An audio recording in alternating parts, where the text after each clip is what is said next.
rumah atau dimanapun Bapak Ibu berada, saudara berada, terimalah salam kami dari rumah Tuhan.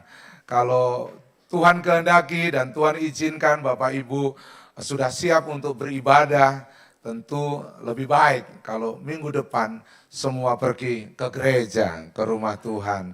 Tapi kalau masih memang harus ibadah online, Bapak Ibu kiranya saudara tetap konsentrasi dengan baik dan mendengar firman Tuhan dengan baik. Puji Tuhan, haleluya.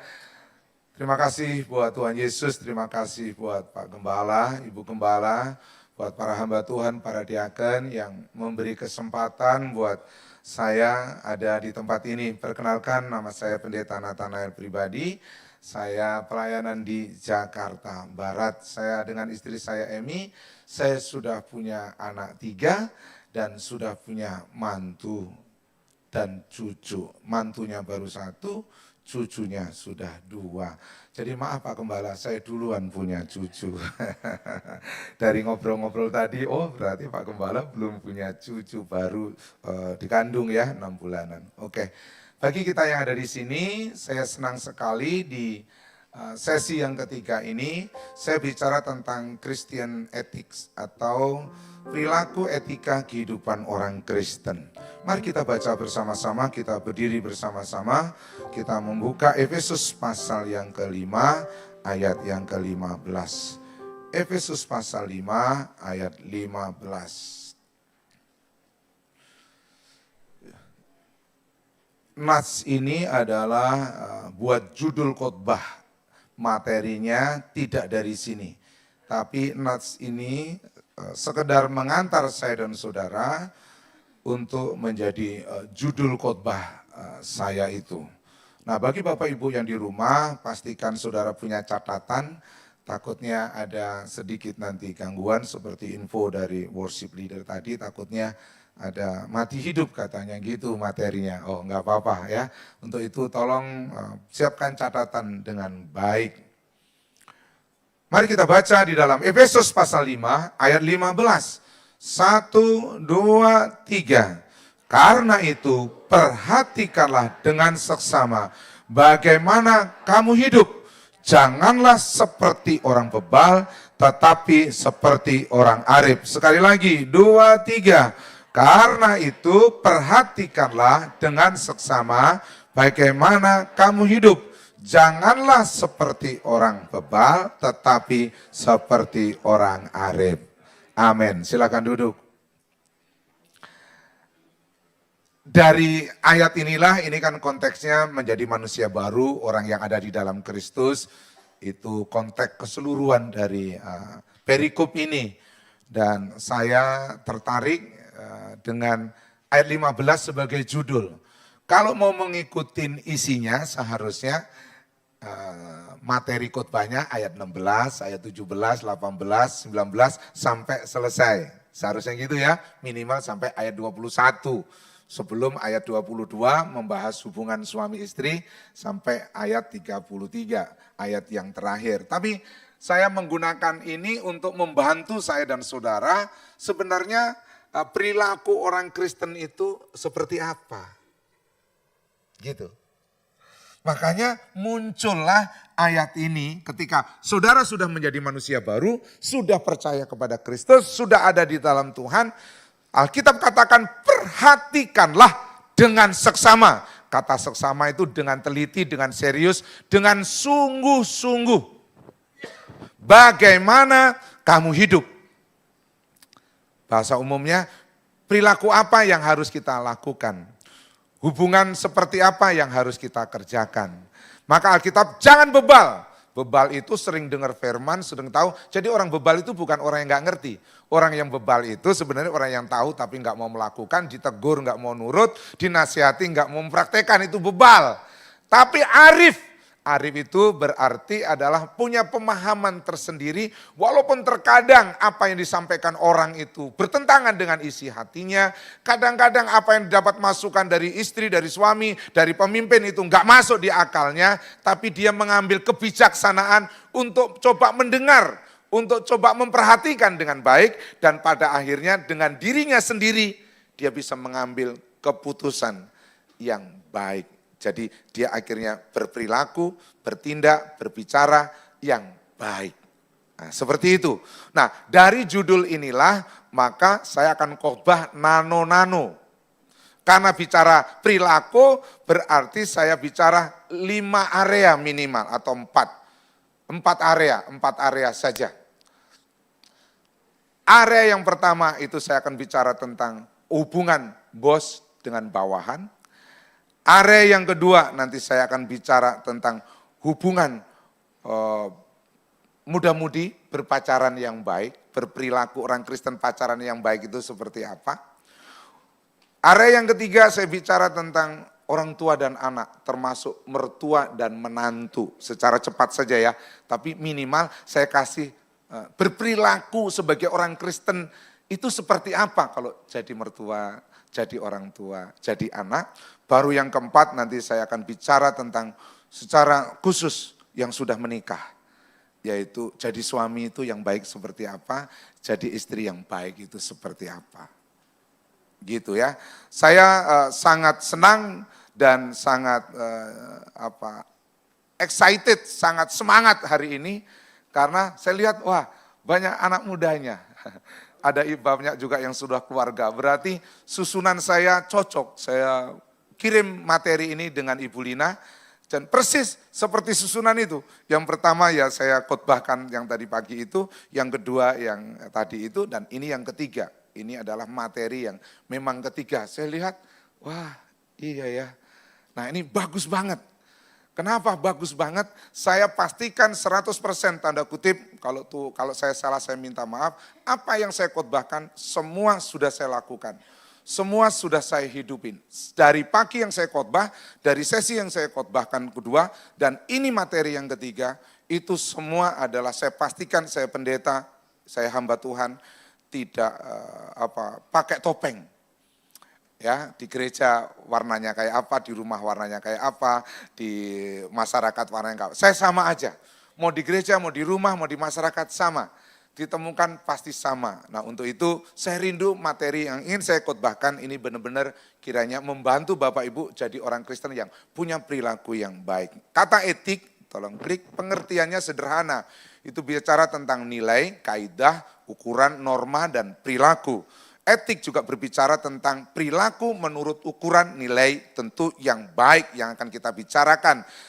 Nah, etik juga bicara tentang tingkah laku perbuatan manusia dipandang dari segi yang baik, tapi juga ada buruknya, tapi kita akan bicara yang baiknya, yang buruknya nanti kita akan singkirkan, tapi yang baik kita akan kembangkan. Katakan amin.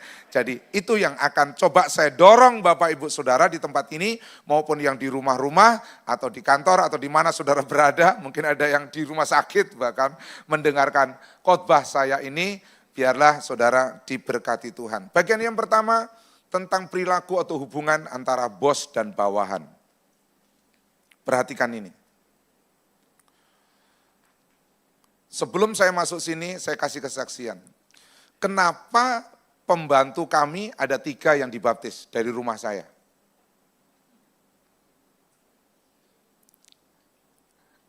Nah, dari situ pasti saudara bertanya. Yang pertama itu adalah orang dari Jawa Tengah, yang satu orang Cikampek, orang Sunda, yang satunya orang Sunda juga, tapi 2 yang satunya belum sempat dibaptis, tapi karena dia jadi TKI, jadi harus berangkat ke Malaysia. Tapi sudah membuka hati, membuka diri, dan akhirnya terima Tuhan. Terus saudara pikir saya berperilaku, bersikap seperti apa, kesaksian, cerita tentang, ya tidak. Saya hanya mau menunjukkan kalau saya tuan rumah, artinya ada PRT atau pekerja rumah tangga di rumah, saya berarti bosnya bukan, pemimpinnya. Saya menerapkan firman aja. Istri saya menerapkan firman aja. Nah makanya ayat itu berkata gini, hai tuan-tuan berlakulah adil dan jujur terhadap hambamu. Jadi kalau engkau buka toko punya karyawan, engkau di rumah punya pembantu, punya mbak atau siapapun, atau kau kerja, terus diberi kesempatan untuk jadi pemimpin di pekerjaan, saudara punya anak buah, perhatikan ayat ini. Ayat ini bagus banget. Etika kehidupan orang Kristen, perilaku kehidupan orang Kristen sudah dituntun oleh firman. berlakulah adil, jujur terhadap hambamu. Ingatlah kamu juga mempunyai Tuhan di surga. Nah, kalau kita hamba, jika Tuhan sekarang percaya kepada engkau, janganlah ia kurang disegani. Jadi kalau kita jadi hamba, kita punya Tuhan, justru kita harus memperlakukan dia jauh lebih baik. Melainkan hendaklah ia dilayani mereka dengan lebih baik lagi. Jadi kalau kita tahu, oh kita orang Kristen ini, bos kita Kristen, seharusnya jauh lebih baik. Kalau enggak Kristen, itu pun juga harus dilakukan dengan baik. Karena Tuhan yang menerima berkat pelayanan mereka ialah saudara yang percaya dan yang kekasih. Oke, bos harus jujur. Majikan harus jujur dan adil. Jadi Tuhan harus baik. Maksudnya itu begini, jangan pernah kita memperlakukan, kita ini Kristen, mbak kita belum kenal Tuhan, bawaan kita belum kenal Tuhan. Pastikan kita menerjemahkan Kristus dalam hidup kita. Jujur dan adil itu berlaku artinya memperlakukan dia sebaik-baiknya. Jangan kita peras tenaganya, tapi kita tidak memperlakukan dia dengan baik. Saya tidak sedang bicara tentang upah minimum, saya nggak mau bicara itu kebijakan pemerintah. Kebijakan dari kita kata Alkitab, pokoknya belajarlah adil dan belajarlah jujur. Kalau engkau memang diberkati oleh Tuhan, seharusnya engkau bisa menjadi saluran berkat buat karyawan, karyawati, buat orang yang bekerja sama kita. Katakan amin. Enggak boleh kita memeras tenaganya. Enggak boleh, itu bukan sifat Kristus. Sifat Kristus justru penuh kasih dan cinta, memperlakukan semua dengan adil dan dengan benar. Kalau kita jadi bawahan, coba kalau saudara kerja, siapa yang kerja sama orang lain? Angkat tanganmu. Saudara yang bekerja sama orang lain. Angkat tangan yang bekerja. Oh banyak sekali, hampir 70%. Bapak Ibu Saudara, saya kasih tahu, saya enggak menggunakan hai hamba-hamba taat dan tunduklah kepada Tuhanmu, terlalu berat. Saya mau hanya berkata begini, kalau kita punya Tuhan, kita punya majikan, kita punya pimpinan, itu berarti Tuhan percayakan kita menerjemahkan iman Kristen seperti kita belajar taat dan tunduk sama Tuhan, itulah kita memperlakukan majikan kita. Terus ada keluhan kecil ngomong sama saya, majelis gereja atau diaken gereja.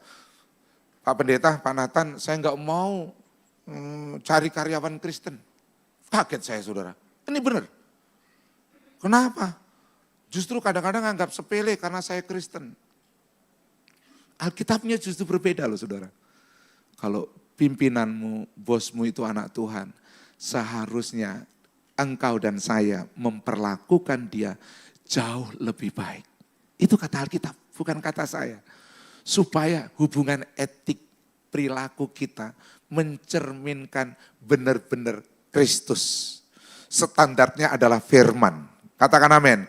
Hidup saya dan hidup saudara memastikan menerjemahkan Kristus ketika saya jadi pemimpin, jadi bos, saya jadi tuan, saya harus berperilaku seperti Tuhan. Kalau saya adalah bawahan, juga saya harus seperti jemaat, belajar untuk menghormati Tuhan, menghormati pemimpin, taat, tunduk udah pasti, tapi memperlakukan dia jauh lebih baik.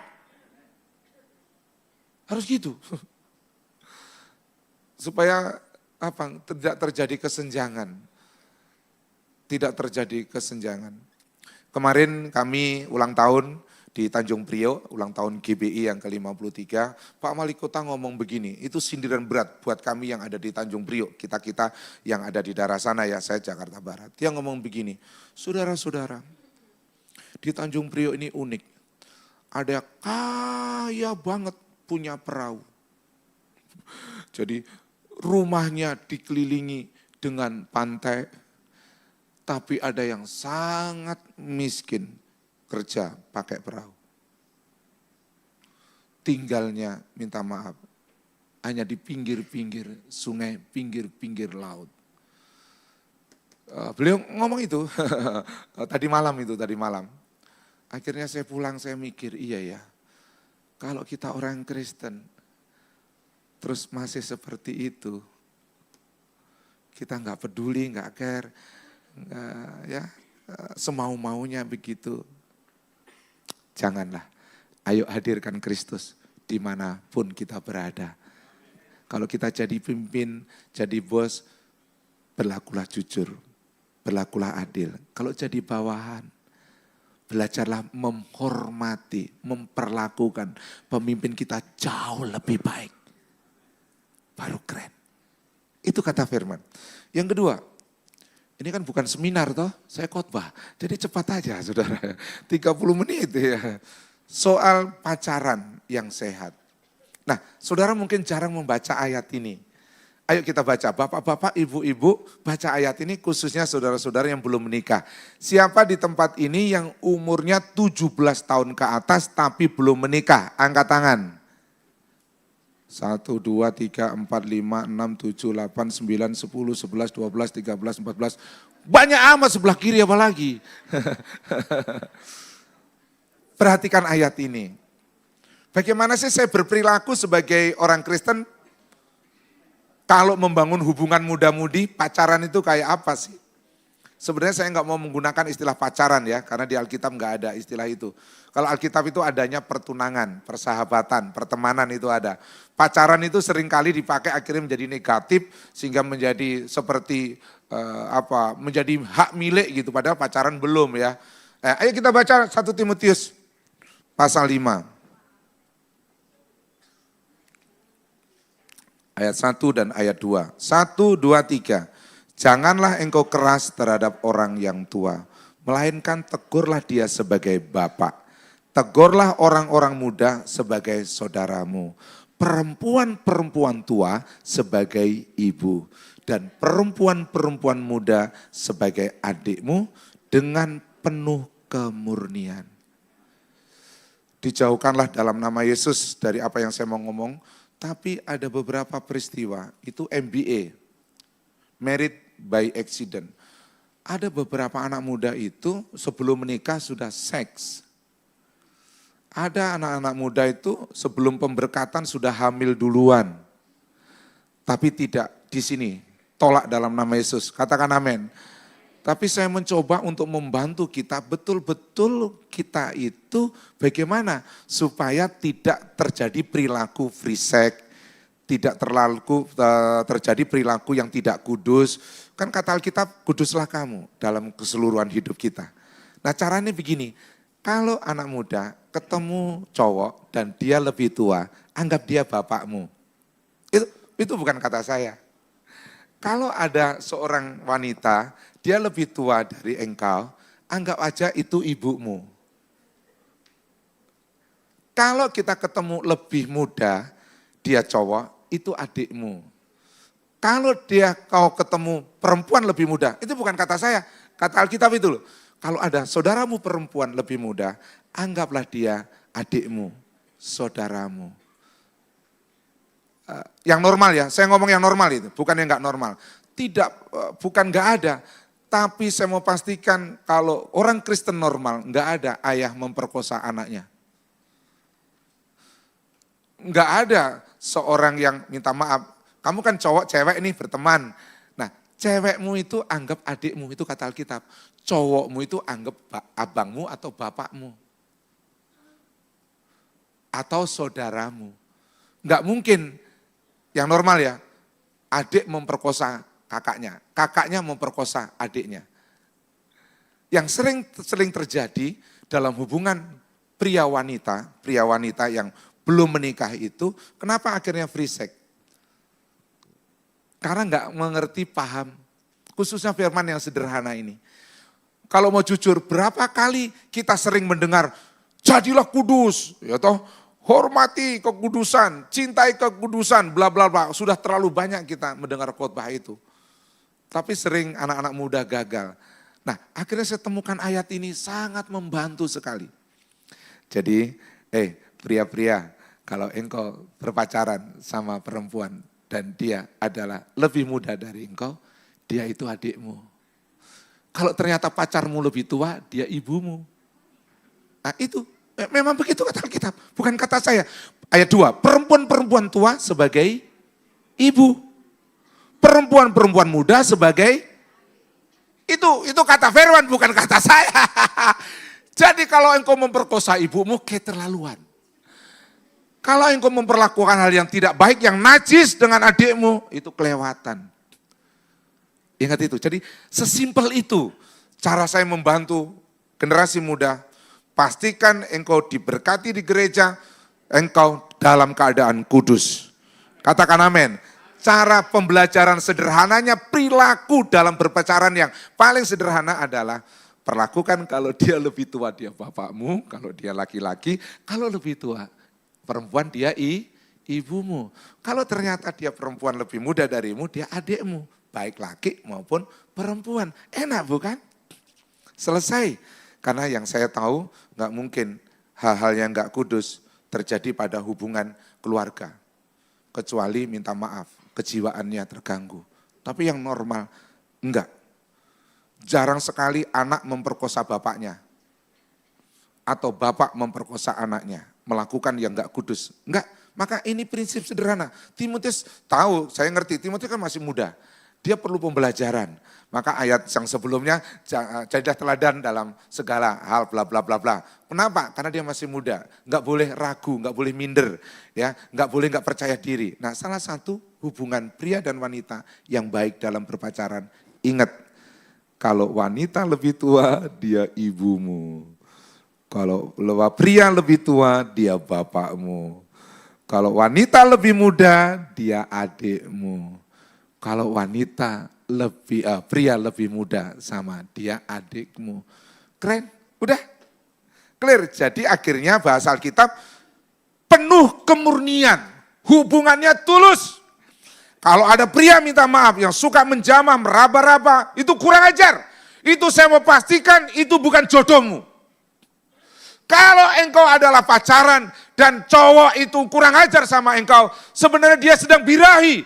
Dia tidak ada kemurnian dalam hati, dia niatnya jahat. Makanya wanita tolong please dong jaga kehormatan. Karena pria itu kan suka emosi, hawa nafsunya tinggi. Kalau terkadang wanitanya juga, ya udahlah kok bang, mas, ya udahlah ya sudah, saya nggak tahu lagi kalau udah begitu. Tapi kalau selama wanitanya itu menjaga, tampar, bila perlu tampar, tabok, biar sadar dia, ngeh, bahwa engkau wanita Kristen, engkau bukan wanita, bukan gak ikut Kristus, engkau wanita Kristen, menjaga hal-hal yang baik di dalam kehidupan, gak boleh hal yang gak baik dilanggar. Keren. Nah pria-pria perlu ditampar. Cuma masalahnya pria itu kalau tersinggung, nah itu suka jahat. Maka dari awal pada waktu pacaran pertemanan, pastikan hubungan seperti itu ngomong sama orang tua, ngobrol. Itu yang saya lakukan dengan anak-anak kami. Saya sangat ketat. Dulu saya pikir jaga anak perempuan lebih sulit. Ternyata jaga anak laki-laki jauh lebih sulit. Hampir saya pastikan hidup saya nggak tidur sampai malam atau pagi itu. Hanya nunggu di depan pintu sampai dia pulang. Hanya itu aja. Istri saya tahu itu. Jadi ketika anak saya pacaran nih, langsung saya panggil. Saya panggil, sudah itu ngobrol di meja, pesannya cuma satu.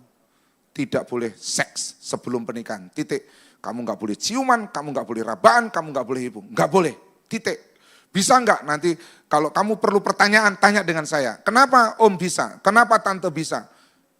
Seks baru sesudah pernikahan. Melakukan hal yang sifatnya romantis sesudah pernikahan. Bisa.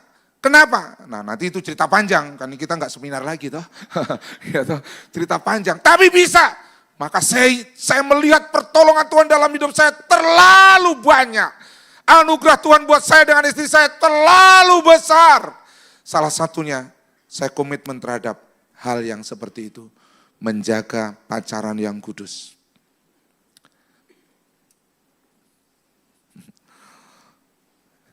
Yang ketiga. Ayo cepat ya. Nyantai, ini agak lama. Orang tua dan anak. Sebenarnya yang kelima itu mertua dan menantu. Saya hapus. Saya pikir enggak lah. Saya punya buku saya bagus. Saudara, ini saudara enggak akan temukan di dunia. Karena saya yang buat. Judulnya MIM. Katakan MIM. M-I-M. 1, 2, 3. M-I-M itu apa Pak Pendeta? Mertua idaman menantu. Jarang toh, saudara gak akan ketemu. Kenapa? Minta maaf. Minta maaf, please. Sorry ya Tuhan, sorry. Saya sebenarnya nggak mau cerita. Terakhir ini ada anak 3 pasangan keluarga muda bercerai. Terakhir ini. Baik yang di kalangan yang saya kenal maupun yang baru saya kenal di dalam dunia pelayanan. Akhirnya saya nggak bisa tidur. Kenapa? Karena banyak mertua cerewet. Banyak mertua nggak ada pelajaran bagaimana jadi mertua. Pada waktu kita mau menikah, kita dipersiapkan ada pranikah, ada BPN, bimbingan pranikah. Bagaimana calon menjadi calon suami yang baik, jadi istri yang baik. Jadi mertua yang baik, kagak ada materinya. Kagak ada. Makanya akhirnya saya merenung, akhirnya saya tulis buku ini. MIM, mertua, idaman, menantu. Tidak hanya 28 halaman, ini enggak dijual. Jadi Pak Gembala, belum saya kasih ya. Ini belum saya, ini baru 2 minggu yang lalu jadinya. Satunya buku, kalau ini tebel sampai 100 halaman, pernikahan tanpa pertengkaran. Itu perlu perenungan yang sangat berat, nanti saya cerita di bagian terakhir. Pernikahan tanpa pertengkaran. Terus anak saya mendengar itu, kan tak suruh doa. Pi, kok bisa? Gitu saudara. Nah akhirnya, udah nanti kamu aja yang bersaksi. Kalau soal gini, mereka paling hebat bercerita tentang kita. Ya, saya suka seminar khusus hanya gembala. Jadi kemarin ke Palembang itu 4 hari hanya khusus keluarga suami istri gembala. Saya enggak melayani jemaat dulu. Karena filosofi saya kalau pemimpinnya sudah benar, nanti jemaatnya benar. Kalau hubungan suami istri gembala udah keren, bagus, nanti jemaat pasti keren. Maka kemarin ada 112 hamba Tuhan, suami istri, khusus gembala, kumpul di Palembang. Saya dengan istri ada di sana 4 hari, dan khusus hanya seminar khusus tentang menjadi ibu, bapak gembala. Hubungannya bagus gitu ya.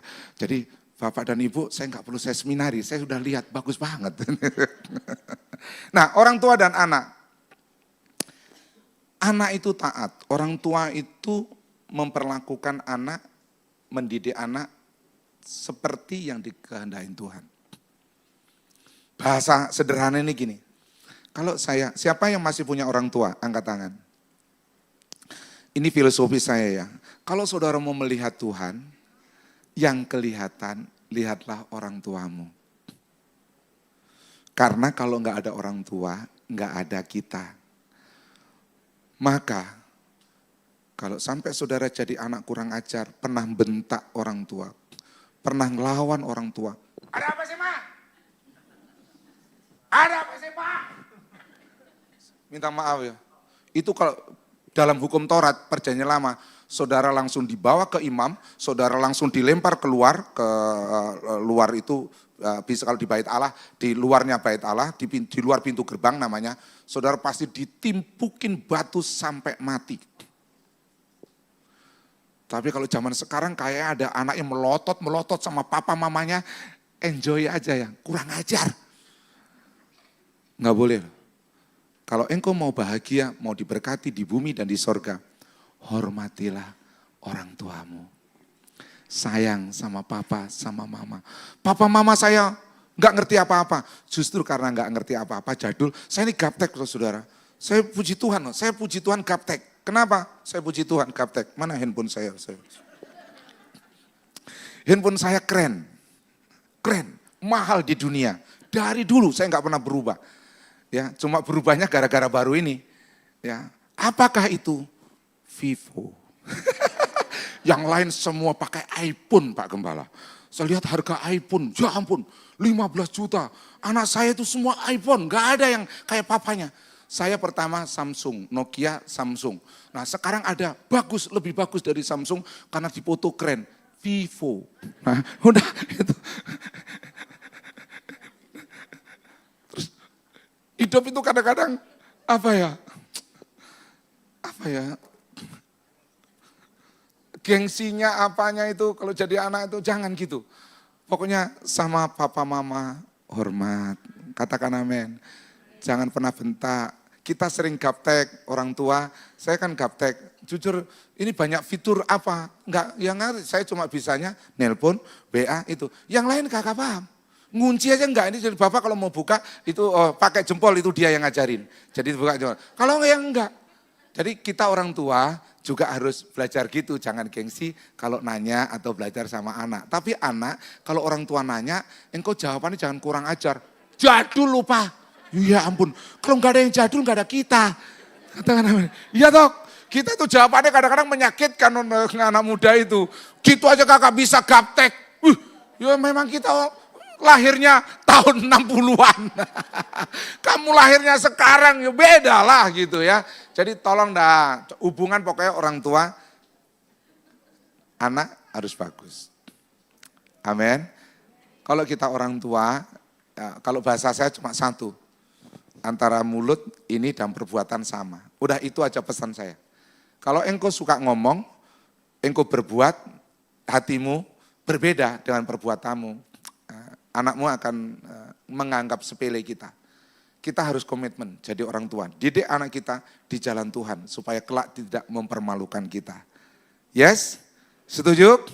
Nah, khususnya siapa yang sudah punya mantu, angkat tangan. Sudah mantu, saya punya mantu ya. Tolong ya jangan bawel ibu-ibu ya. Jangan cerewet, kesian itu mantumu. Kesimpulan saya Pak Gembala, itu adalah banyak mertua dominan. Dia kepingin anak mantunya kayak dia. Ya nggak bisa loh. Kenapa? Karena dia belum pernah jadi mertua. Saya ulangi nih. Anak mantu kita belum pernah jadi mertua. Jadi jangan diharapkan melakukan yang sama dengan kita. Nggak akan bisa. Kita sudah pernah pacaran, kita sudah pernah jadi anak, kita sekarang jadi mertua. Ya jadilah dirimu sendiri, perlakukan anak kita persis seperti kita dulu masih jadi anak. Jadi itu saya belajarin dari kitab Rut, konsep umumnya adalah Titus. Jadi konsep umumnya buku itu saya bahas Titus. Bagaimana perempuan muda, bagaimana perempuan Tuhan, bagaimana pemimpin itu ada di situ semua. Baru Tuhan ingatkan saya tentang Rut dan Naomi. Itu hubungan mertua menantu keren banget. Karena dari Rut Naomi lahirlah Yesus. Itu dari Rut dan Naomi. Dari hubungan mertua dan anak mantu yang bagus. Muncul raja-raja, muncul pemimpin-pemimpin besar. Tapi kalau mertuanya cerewet, bawel, bin apa? Gitu ya. Waduh, itu mantu seteres. Katakan seteres. Stres. Banyak orang stres gara-gara mertuanya itu. Masa nggak enak, marah. Nggak boleh. Kalau masa nggak enak, nanti didampingin. Bilang aja, kamu masak udah kreatif loh. Yang pertama asin, asem, nano, keren. Kreatif bukan? Ya ngomong aja kreatif loh. Nanti pas kamu masak itu, nanti mama dampingin ya. Jangan bilang, jadi mantu, sudah mau nikah, sudah punya suami, nggak bisa masak. Jangan gitu saya. Kayaknya mertua-mertua sini mirip-mirip yang saya khotbahkan. Janganlah begitu ya. Enggak. Yang terakhir, nah ini saya agak lama, waktu masih 6 menit saya gunakan dengan maksimal. Hubungan suami istri. Saya kasih filosofi ya, Pak Gembala boleh setuju dan boleh tidak. Tapi ini kata ayat Alkitab, tapi boleh setuju, boleh tidak.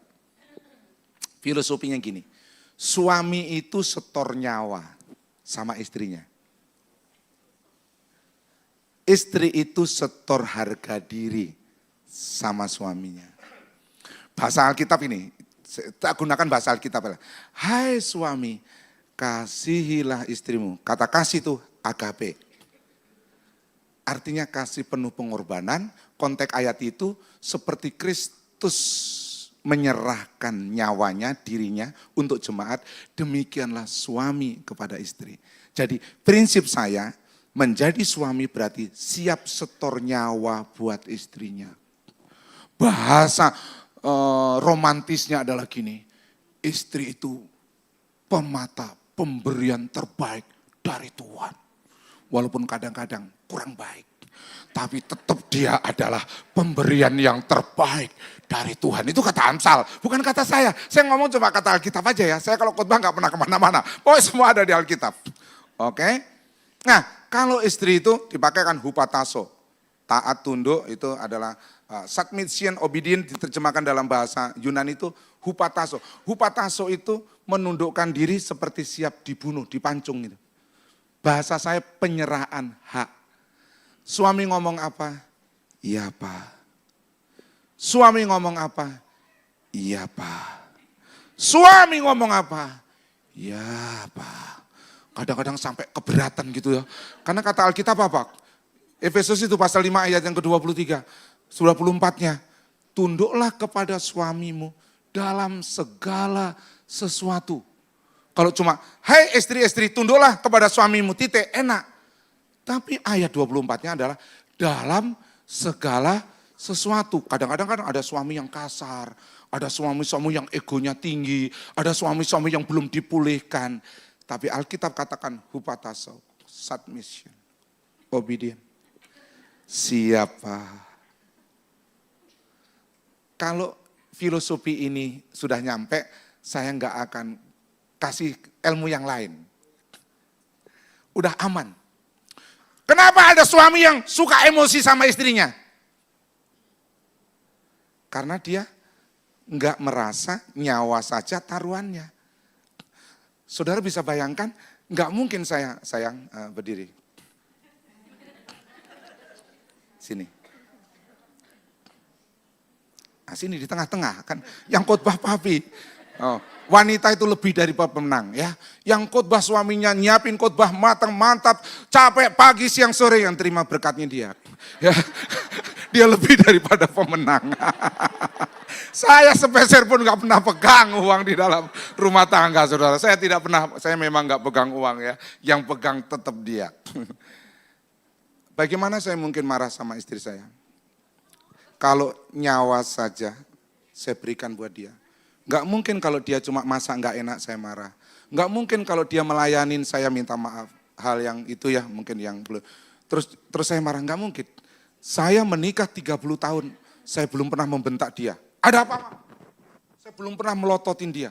Saya belum pernah kasar, saya belum pernah marahi dia. Kami belum bertengkar. Arti belum bertengkar, kata pertengkaran itu adalah aksomai, itu adalah seperti fight, berkelahi, perang, ya, itu Alkitab 2 Timotius 2 ayat 24 itu loh. Seorang hamba Tuhan tidak boleh bertengkar. Itu kata Alkitab bukan kata saya. Jadi betul-betul saya mencoba kata Alkitab itu saya terapkan. Sakit. Kasih mana ada kasih yang gak sakit. Sakit loh saudara. Orang kalau kita itu mengampuni sakit gak sebenarnya? Sakit. Kasih itu sakit gak? Sakit. Kalau belum sakit itu belum kasih. Kalau belum mati di atas kayu salib, Yesus belum membuktikan kasih, belum ada keselamatan, belum ada anugerah. Tapi ketika Yesus mati di atas kayu salib, menderita di atas kayu salib, sampai ketika sebelum disalib aja dia berdoa, peluhnya itu, teringatnya itu seperti tes-tesan darah. Itu artinya sangat menderita. Itu sangat stres, tertekan. Tapi karena cinta, karena kasih, dia berikan. Itulah model suami. Kalau ada suami yang pernah pukul istri, minta maaf. Engkau bukan laki-laki, banci. Laki-laki sejati enggak mungkin pukul istrinya. Laki-laki sejati enggak mungkin marahin apalagi merendahkan dan menghina pemberian Tuhan. Enggak mungkin. Demikian juga tolong istri, jadilah penolong bagi suamimu. Mungkin suamimu belum sempurna, jangan dilawan, jangan dibentak. Kan seorang suami itu cuma terletak pada kehormatannya. Selama engkau bisa menghormati suamimu dengan baik walaupun dia tidak baik, suatu saat pasti berubah. Dia menjadi tidak berubah karena penolongnya tidak bermanfaat, tidak memperlakukan atau tidak menggunakan apa yang sudah menjadi tuntunan Tuhan untuk menolong suaminya. Saya ini sangat romantis, versi tabloid Cengkareng dan sekitarnya. Katanya ya, Benar-benar gitu. Terus saudara pikir, saya romantis? Tidak. Minta maaf, saya orang jalanan. Saya muslim, saya belum bertobat, saya belum kenal Tuhan, saya itu hidup di jalanan. Saya itu orang yang sangat kasar. Semua luka, nggak ada yang nggak luka. Tapi ketika saya kenal Kristus, saya membaca Alkitab, nikah sekali seumur hidup. Hai suami, kasihlah istrimu. Waduh, saya dapat sesuatu yang baru. Pantesan dalam pernikahan Kristen gak boleh ada perceraian. Karena mati saja siap buat pasangan hidupnya. Itulah gambaran suami. Gambaran istri, upataso. Penyerahan hak dan diri. Siap suamiku. Tapi kalau ada apa kau? Di sini ada tanduknya. Ada apa kau? Aduh, bapak belur itu suami. Istri saya penolok yang sejati. Sampai hari ini, selain Roh Kudus dalam hidup saya. Thank you sayang. Sebenarnya saya mau cium dia, cuma ada anak muda jadi takut melarang hukum. Melanggar hukum.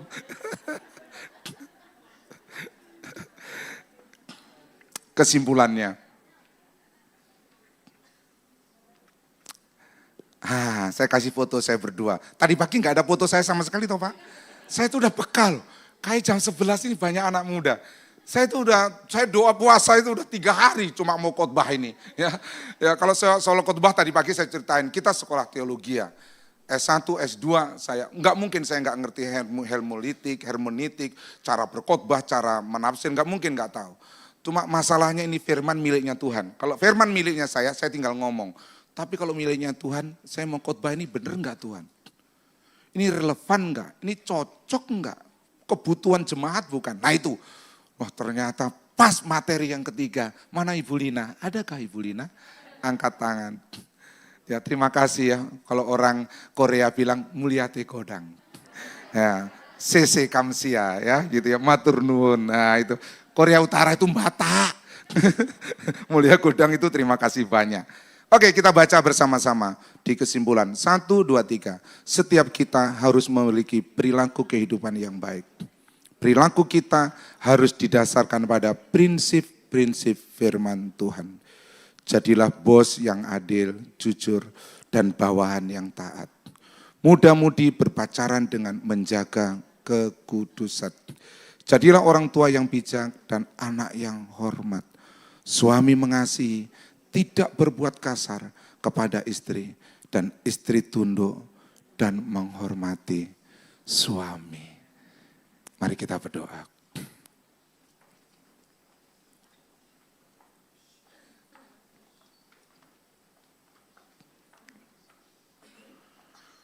Saya mengajak saudara nyanyi lagu lama, Ku kagum hormat akan engkau.